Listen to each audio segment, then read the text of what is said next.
বন্ধুরা আমার, অনেক লম্বা ঘটনা।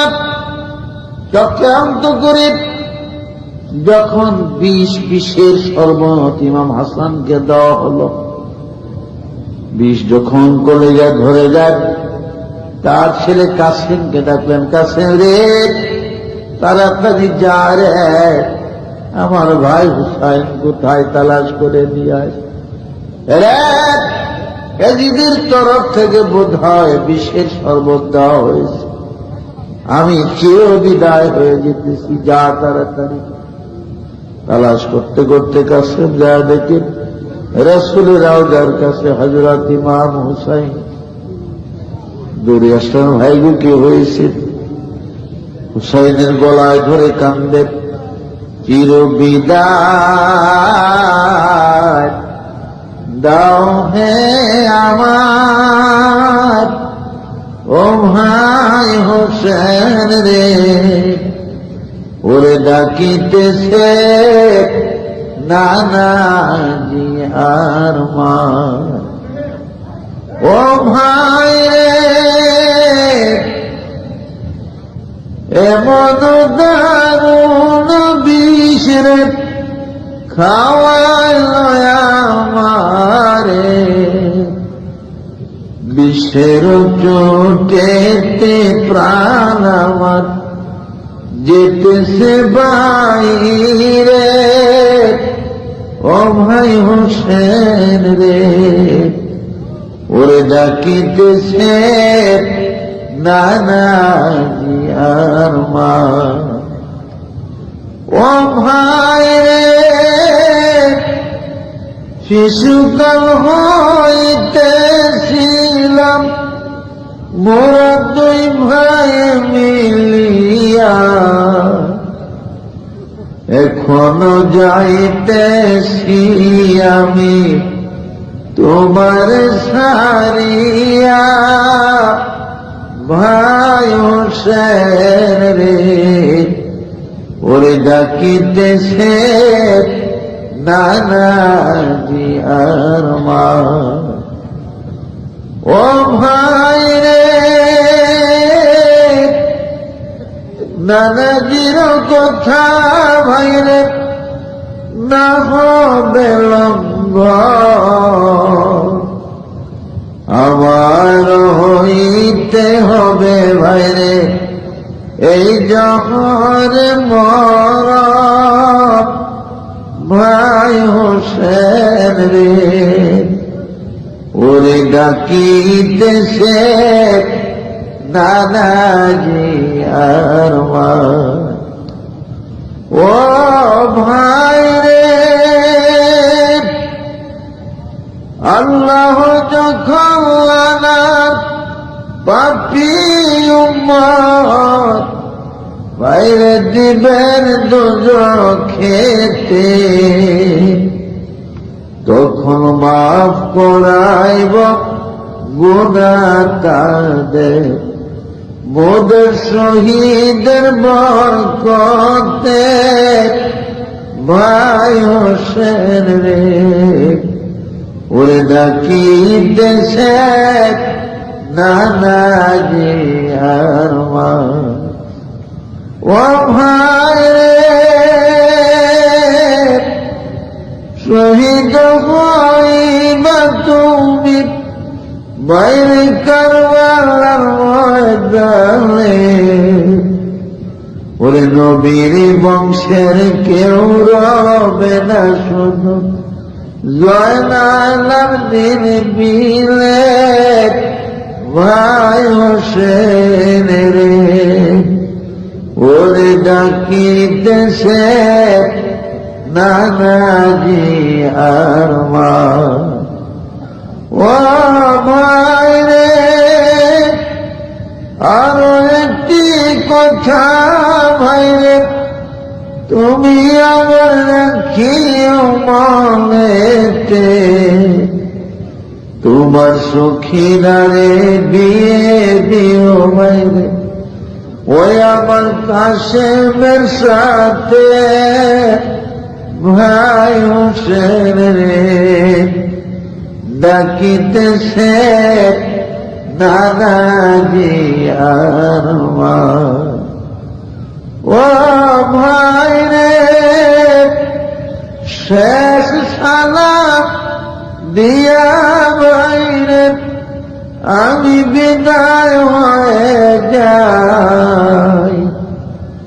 এই সালামের জবাব যেন আমি কাল হাসরের দিন পাই।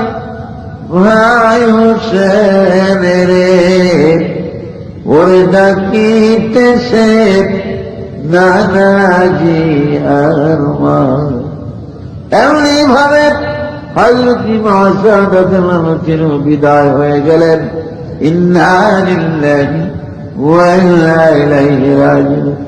মদিনায় জান্নাতুল বাকিতে মা ফাতেমার পাশে হাসানকে কবর দেওয়া হয়।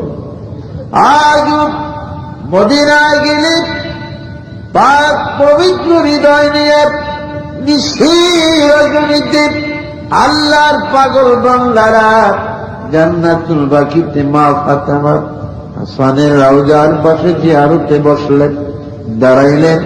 আজও যেন শোনা যায় হযরত হাসান এবং ফাতেমার কান্দনের আওয়াজ। হযরত ফাতেমার তার সন্তান হাসানকে দিকে দিকে কান্দে আর বলে, রে আমার বাবা হাসান রে, আমি ফাতেমা আল্লাহর কসম করে বলি রে হাসান, হাসান রে, তোমার বাবা আলী কারামুল্লাহ ওয়াজহুকে আমি আবার বিবাহের মোহরের টাকা ক্ষমা করে দিয়েছি রে হাসান, একমাত্র বাবার গুনাহগার উম্মতের নাজাতের জন্য।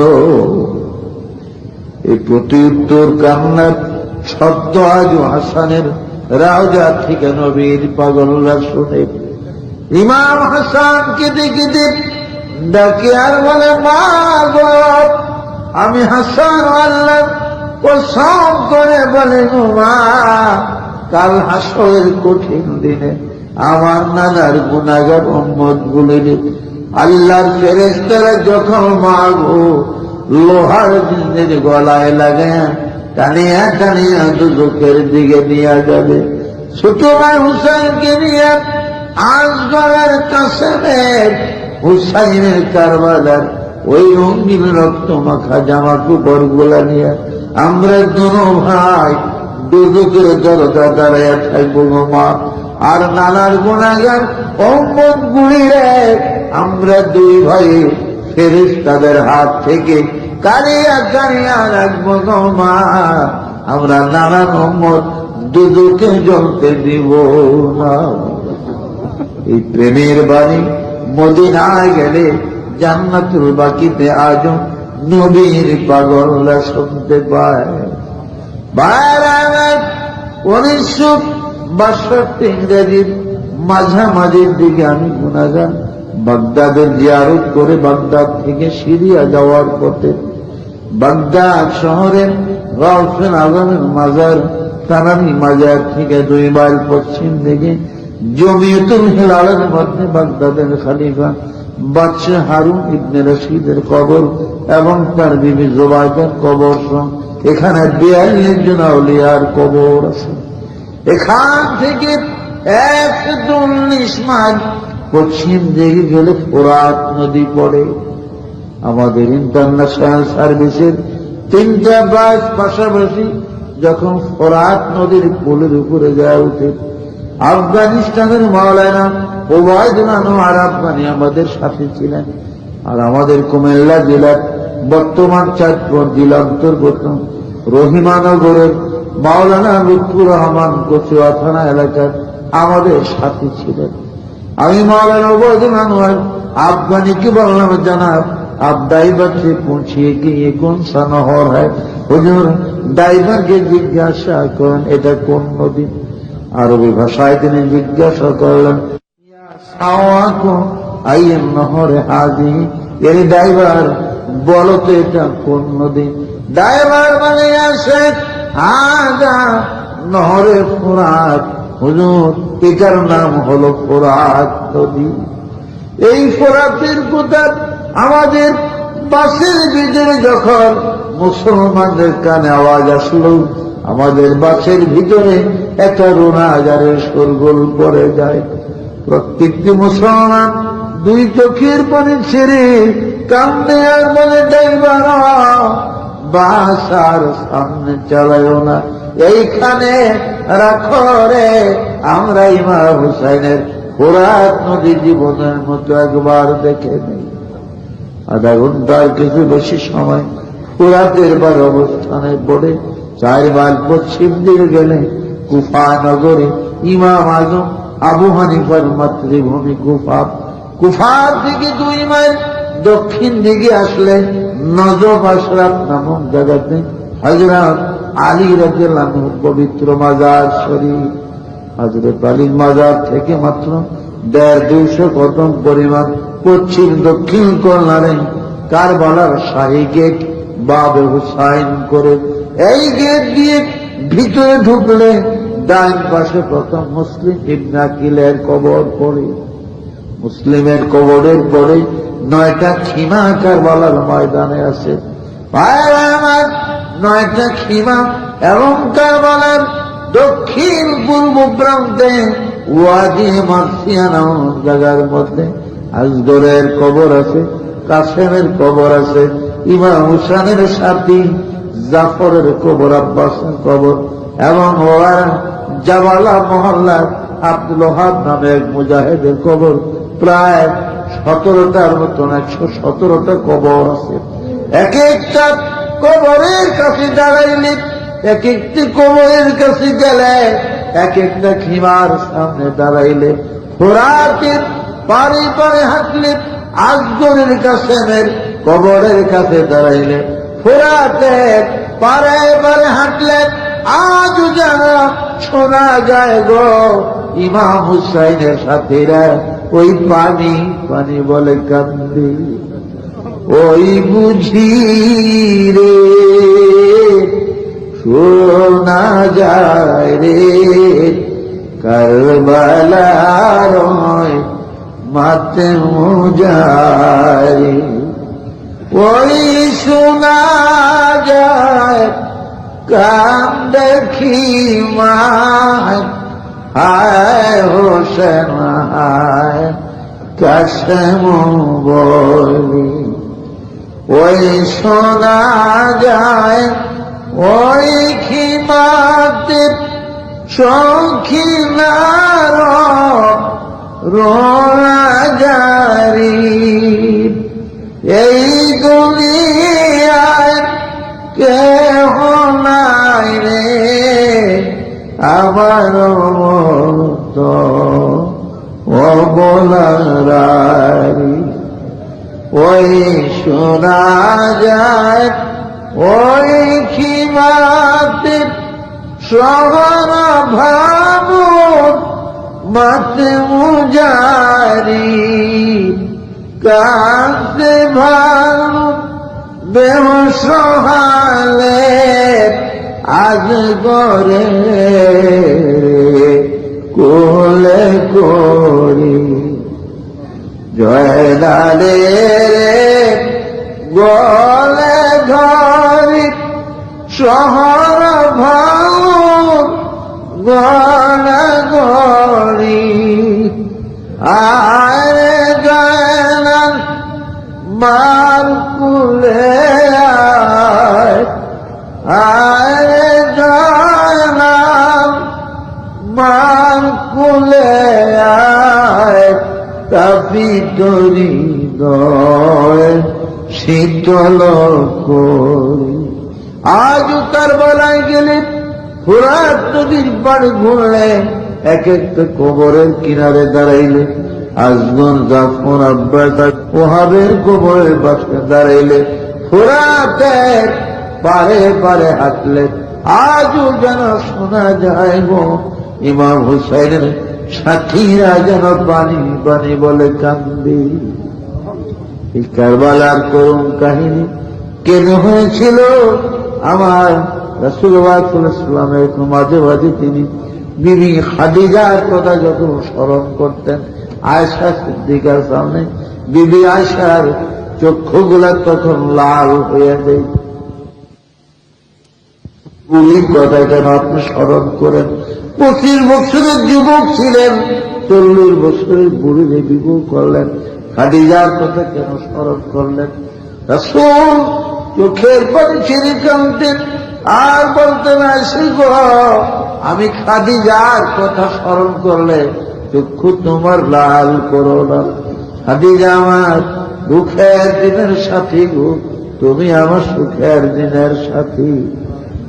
আয়েশা, খাদিজার অগণিত ধন দৌলত যদি গো আমাকে দান না করত, এই পৃথিবীতে আমি কালেমা জারি করতে পারতাম না।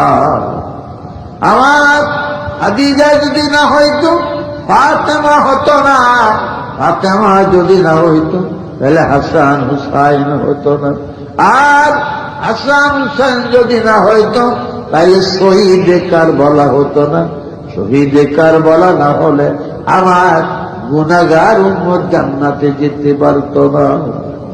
আমার হাসান হুসাইনের এই খুনের বিনিময়ে, শহীদের বিনিময়ে আমার উম্মত আমি দান করব। ভাইরা, এবার ইমাম হুসেনের সাথীরা অনেকেই মারা গেলেন, অনেকেই মরে গেলেন। ভাইরা আমার, পানি অবরোধ করেছে আব্দুল ওহাব নামে জাবালা মহল্লার একটা ছেলে, মাত্র 14 বছরের যুবক, 17 দিন ধরে বিবাহ করেছে। মার একটি সন্তান আদর করে বিবাহ করিয়েছে, আজ 17 দিন বিবাহের বয়স। নব স্ত্রীকে নিয়ে, নতুন বউ নিয়ে ঘরে বসে আছে। এমন সময় আব্দুল ওহাবের মা দরজায় দাঁড়ায় দেখে, রে আব্দুল ওহাব, কথা শুন, দরজায় দাঁড়া। বলে, কি বলবো মা, বলো।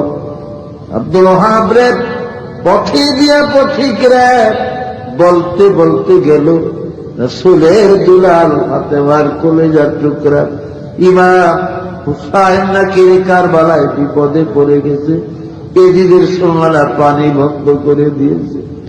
আব্দুল ওহাব রে, আমার মন বলে রে বাবা, জান্নাতে যাওয়ার এমন সুযোগ জীবনে আর পাবি না।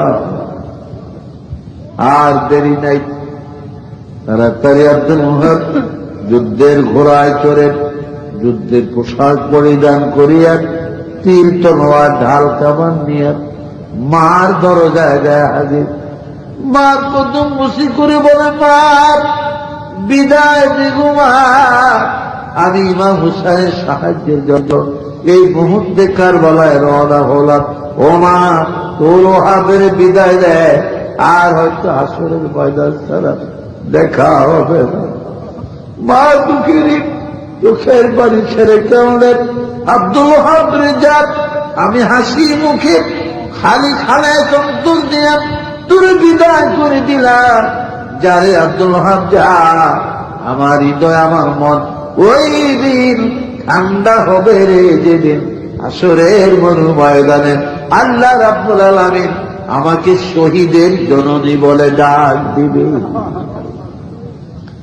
মায়ের থেকে বিদায় দিয়ে এবার আব্দুল ওহাব বিবির ঘরের দরজা আবার গেলেন। বিবি গো, আর 17 দিন ধরে বউ বানায় ঘরে আছে, জীবনের কত পরিকল্পনা, সংসারের কত বিলাস জীবন তোর চোখে ভাসতেছিল বিবি, সবই তো বিস্মার হয়ে যাবে। বিবি গো, তোর জীবন রাখার হয়তো পূরণ হলো না। রাসূলের নাতি ফাতেমার দুলাল হুসাইন গো কারবালায় বিপদে পড়ে গেছে, আমি মুসলমান হয়ে কেমন করে বসে থাকি। বিবি বিদায় দে, আয় তো হয়তো গো বিবি আসরের ময়দান ছাড়া আর দেখা হবে না। আব্দুল ওহাবের 17 দিনের পূর্বের বিবাহিত স্ত্রী স্বামীর কদম বসি করেন, বলে, স্বামী গুজার ও সব আল্লাহর শাশুড়ি আম্মা যখন আপনাকে বিদায় দিয়েছে গো স্বামী, আমি সাথে সাথে এই দেখেন হাত পায়ের শরীরের গহনা পত্র গুলা খুলিয়া পালাইছি। আমি মন উজাড় করে অন্তর থেকে আপনাকে চির বিদায় দিলাম যান। আমার মন আমার অন্তর ওই দিন শান্তি পাবে। স্বামী খুঁজে দিন হাসরের ময়দানে আমার আল্লাহ পাক আমি অভাগিনীকে শহীদের স্ত্রী বলে ডাক দিবে। তারাই ছিলেন মুসলমান, তাদের ছিল ঈমান, রাসূলের প্রতি আওলাদের প্রতি কত প্রেম, কত মহব্বত তাদের ছিল। সুবহানাল্লাহ। এই যেমন ইমাম হযরত ফাতেমা রাদিয়াল্লাহু আনহা মুফতি শফি রহমাতুল্লাহর কিতাব রাহে হক এবং সফিনাই নূহের মধ্যে আছে, বিভিন্ন কিতাবও আছে। আমার হাসান হুসাইনকে ভালোবেসে তাদের দুঃখের জীবনের কথা স্মরণ করেন। আমার বাবার কোন মতে চোখের যদি এক ফোঁটা পানি জমিনে পড়ে কসম আল্লাহর বাবা ওই উম্মত ছাড়া আমি ফাতেমা জান্নাতে যাব না। বলেন আলহামদুলিল্লাহ। কাজী ভাইরা, এই গোবিন্দল মুসলিমনগর, এই মাদ্রাসা নবীর ঘর, আপনারা বহু টাকা পয়সা অনেক কিছু এই মাদ্রাসার জন্য আপনারা দান করেছেন। এর যাজা খায়ের অবশ্যই পাবেন, এর প্রতিদান। কারণ এর প্রতিদান আল্লাহ অবশ্যই দিবেন। তবে যা হোক, আপাতত কিছু যদি কেউ বাকি থেকে থাকেন আপনারা কিছু দেন, 100, 200, 500 আসেন নাকি কিছু বাকি থাকি আপনাদের। بلغ العلا بكماله كسب الدجى بجماله أصوات جميع خصاله। প্রত্যেকে কয়েকবার আস্তাগফিরুল্লাহ পড়েন। বিসমিল্লাহির রহমানির রহিম। আস্তাগফিরুল্লাহ আস্তাগফিরুল্লাহ আস্তাগফিরুল্লাহ। বিসমিল্লাহর সাথে সূরা ফাতিহা একবার আর সূরা ইখলাস ও কুল হুয়াল্লাহু শরীফ 3 বার সকলে পড়েন। এটা কবরবাসীদের প্রতি লক্ষ্য করে। ربنا ظلمنا أنفسنا وإن لم تغفر لنا وترحمنا لنكونن من الخاسرين رب ارحمهما كما ربياني صغيرا رب ارحمهما كما ربياني صغيرا رب ارحمهما كما ربياني صغيرا। يا الله 2 দিন ব্যাপী মাদ্রাসা ইসলামী জলসা শেষ মুহূর্তে আমরা আপনার শাহী দরবারে জীবনের গুনাহ লইয়া আসতেছি। আল্লাহ আমাদের সকলের জীবনের গুনাহ মাফ করে দে।